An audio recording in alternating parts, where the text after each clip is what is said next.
am 86 years old. My hands are stained with paint, cobalt blue, cadmium yellow, burnt umber, colors that have seeped into my skin like tattoos of a life lived loudly. My hair is a bird's nest of silver and streaks of purple I added yesterday because I felt like it, because the sky was gray and I needed to carry my own sunset. My clothes do not match. I am wearing a velvet jacket from 1960 over a silk nightgown I bought at a flea market in Paris, and combat boots I found in a surplus store. People walk by me on the street and they stare. Some look with pity, thinking, "Poor old dear, she's lost her mind." Some look with disgust, tightening their grip on their designer handbags. They see a crazy old woman. But sometimes I see a young person look at me, and I see a spark in their eye, a hunger.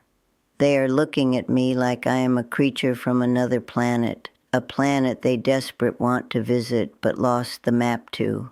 They are starving for color in a world that has drowned in beige. I look at you, I look at your generation. You are the most connected generation in history, yet you are the most homogenized. You all use the same filters on your photos to look like the same cyborg with the same nose and the same skin texture. You all use the same slang. You all pursue the same aesthetic. You decorate your houses in safe, neutral tones, grayish, white, oatmeal, so that nobody can possibly be offended. It looks like a hotel lobby, not a home. You are terrified of being different. You are terrified of being cringe. You manage your personalities like a PR firm manages a crisis. You polish your edges until you are round and smooth and frictionless. You are becoming a photocopy of a photocopy of a photocopy, and the ink is running dry. I am here to tell you that normal is not a virtue. Normal is a sickness. Normal is a cage you build for yourself because you are afraid of the wild animal that lives inside your chest. You spend your entire life trying to tame the animal, trying to drug it, trying to silence it, just so you can sit quietly in a cubicle and pay taxes and die without making a scene. What a tragedy. What a waste of a human soul. I was born in a time when there were rules, harsh rules. A woman was supposed to be a wife, a mother, a silent shadow. I tried. Lord knows I tried. I wore the pearls that felt like a noose. I ironed the shirts until my hands cramped. I baked the casseroles, tuna noodle surprise every Tuesday like clockwork. I went to the bridge club and talked about the weather and the neighbors' lawns and whose daughter was pregnant. I smiled when the men talked, nodding like a bobblehead doll, suppressing every original thought that popped into my head, and I felt like I was suffocating. I felt like I was being buried alive in a coffin lined with velvet. My soul was screaming. I would go into the bathroom, turn on the faucet, bury my face in a fluffy towel, and scream until my throat was raw just to let the pressure out. Then I would fix my lipstick, come out, and ask, "More iced tea, dear?" One day, I walked out. It wasn't a planned revolution. It was a Tuesday. The tuna casserole was burning in the oven. I could smell the charred crust. I looked at it. I looked at my reflection in the oven door, a woman I didn't recognize, a woman who was slowly disappearing, eroding like a cliff face in the wind. And I just stopped. I left the pearls on the table. I left the casserole burning. I didn't even turn the oven off. Let it burn, I thought. Let it all burn. Let the house fill with smoke. Maybe it will wake them up. I bought a one-way ticket to a city I didn't know, New York, the belly of the beast.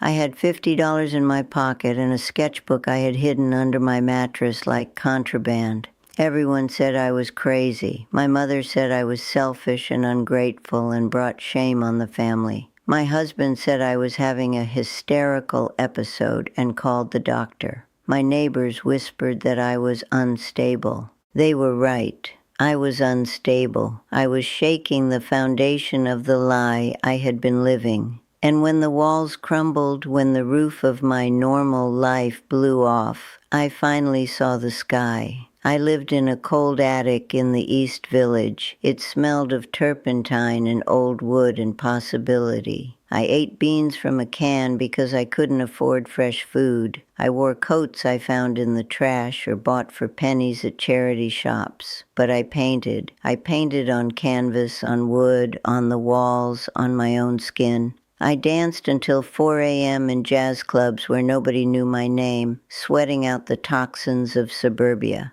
I loved who I wanted to love, men, women, poets, drifting musicians with holes in their shoes. I spoke my mind. I laughed until my ribs ached, and I cried until I was dehydrated. I felt everything.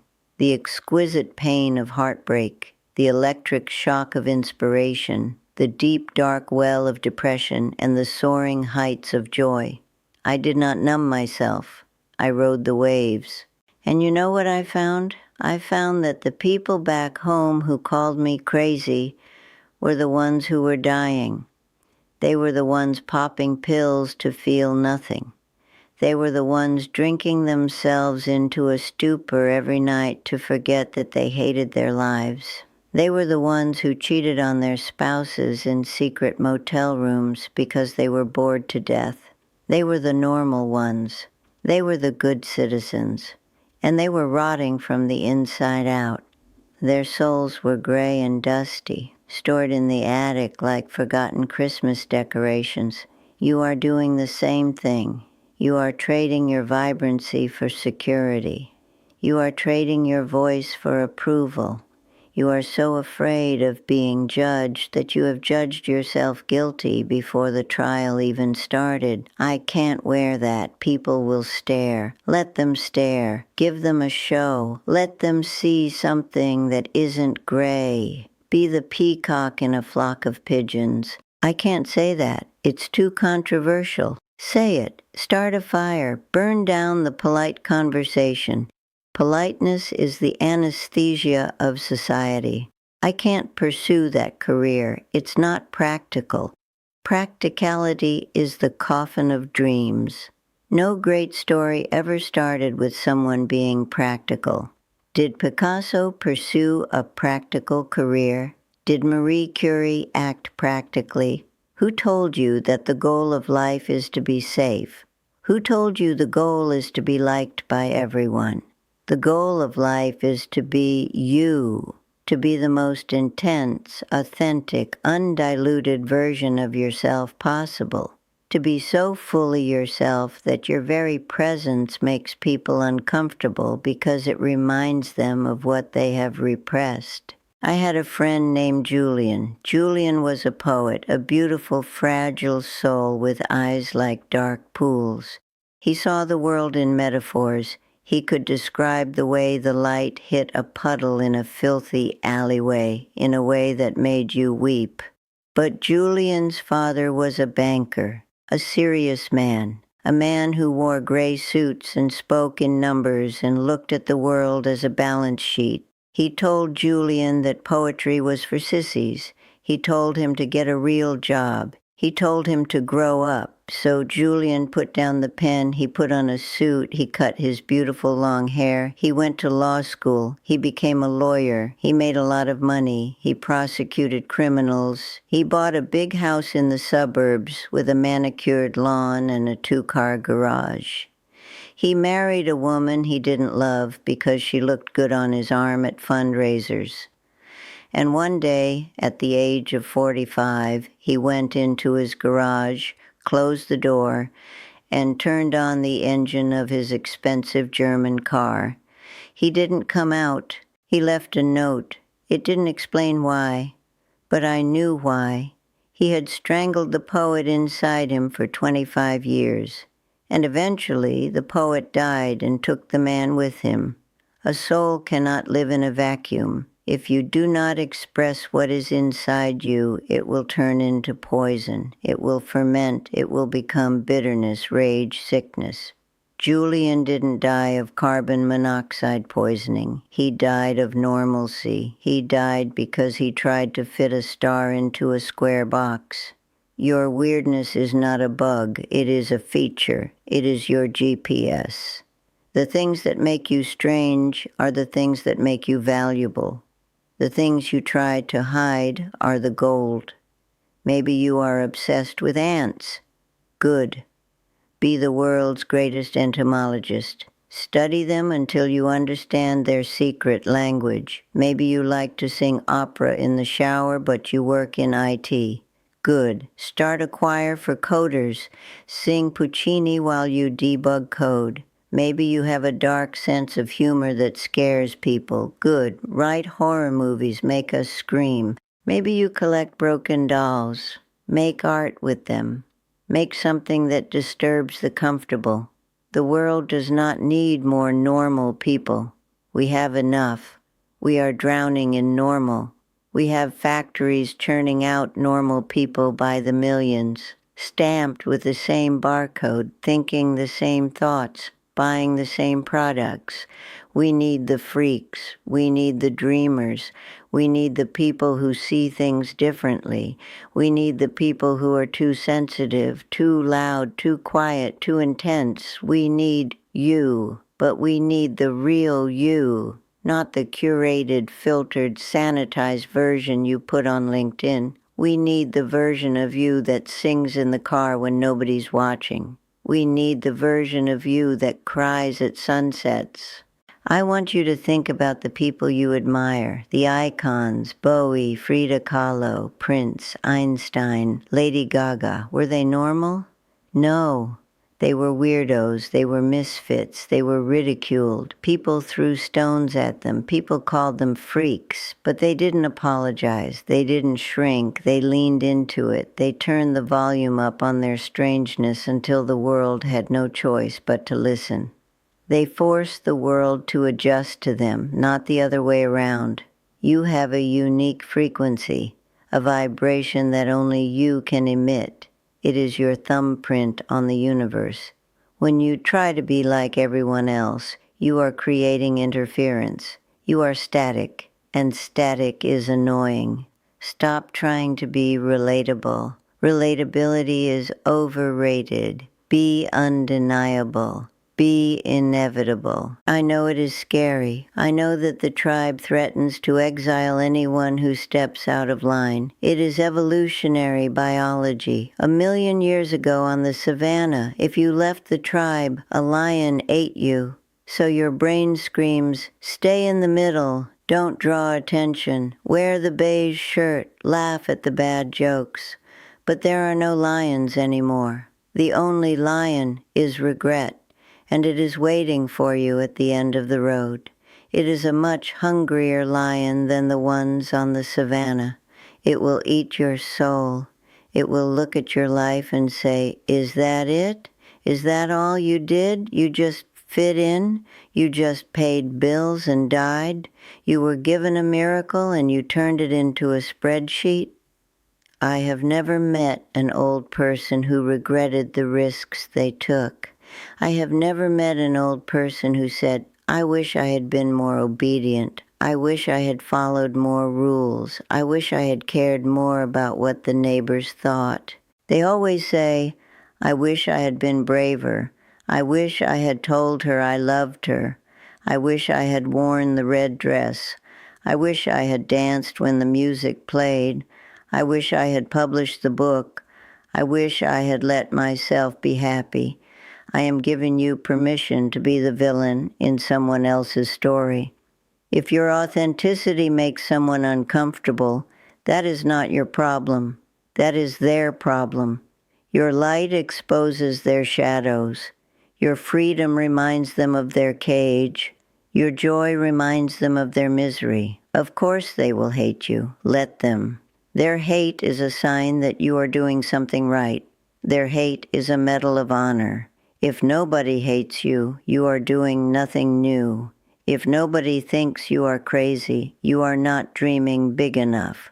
You need to find your tribe, The normal people are not your tribe. They are your neighbors, your co-workers, maybe even your family. Be kind to them, love them, send them Christmas cards, but do not let them dictate your reality. Go find the others. Go find the people who have paint on their hands. Go find the people who stay up all night talking about the universe and aliens and philosophy. Go find the people who burn. They are out there. But you will never find them if you are wearing a mask. If you are pretending to be normal, the other freaks will walk right past you because they won't recognize you. You have to send up your flare. You have to signal your species. You have to wear the purple hair or the mismatched socks or speak your truth so they can see you in the crowd and say, "Ah, there's one of us." Take off the mask. It is heavy. It is suffocating. I know you are tired. I see it in your posture. Carrying a false self is exhausting. It takes so much energy to pretend. Imagine what you could do with that energy if you used it to create instead of to conceal. What would you do today if you weren't afraid of looking stupid? Would you sing? Would you start a YouTube channel? Would you dye your hair blue? Would you quit your job and become a carpenter? Would you write a fantasy novel about dragons? Do it. Do it partially. Do it badly. Just do it. Make bad art. Please, I beg you. Make terrible art. Write poetry that doesn't rhyme. Paint pictures that look like mud. Dance like a broken marionette. The quality doesn't matter. The act matters. The act of creation is an act of rebellion. It is you saying to the universe, I am here, I am alive, I have something to say. Do not let the critic shut you up. The critic is a eunuch in a harem. He sees it done every night. He knows exactly how it should be done, but he cannot do it himself. Ignore the critics. Pity them. They are spectators. You are a gladiator. You are in the arena. You are covered in sweat and blood and dust. You are alive. They are just watching. They are sitting in the stands, clean and safe and irrelevant. I live alone now. My attic is cold in the winter. Some days my arthritis is so bad I can't hold a brush. I have little money, but I look around at my paintings stacking against the walls, thousands of them, a lifetime of observations. I look at the journals filled with my scribbles. I look at the photos of the lovers I kissed in Paris, in Rome, in places that don't exist anymore. I look at the life I built with my own 2 hands, and I smile. I smile because I used it all up. I squeezed the tube dry. There is no paint left. I made a mess, a beautiful, chaotic, glorious mess. When I die and they put me in that box, they won't say, "She was a nice lady who kept a clean house." They will say, "Who on earth was that woman? And why was she smiling in her coffin? And why is she wearing a feather boa?" Don't be a nice lady. Don't be a good boy. Be a force of nature. Be a hurricane. Be a masterpiece. The world is sleeping. It is sleepwalking into oblivion, sedated by screens and expectations. Wake up. Scream if you have to. Run. Splash color on the gray walls of your prison. You are not a machine. You are not a spreadsheet. You are not a resume. You are a miracle. Act like one. Show me your weirdness. Show me your scars. Show me the parts of you that you think are unlovable, the parts you hide in the basement. Those are the parts I want to see. Stop trying to be normal. Normal people are dead. They just haven't been buried yet. Be alive. Be strange. Be you. This is Elara.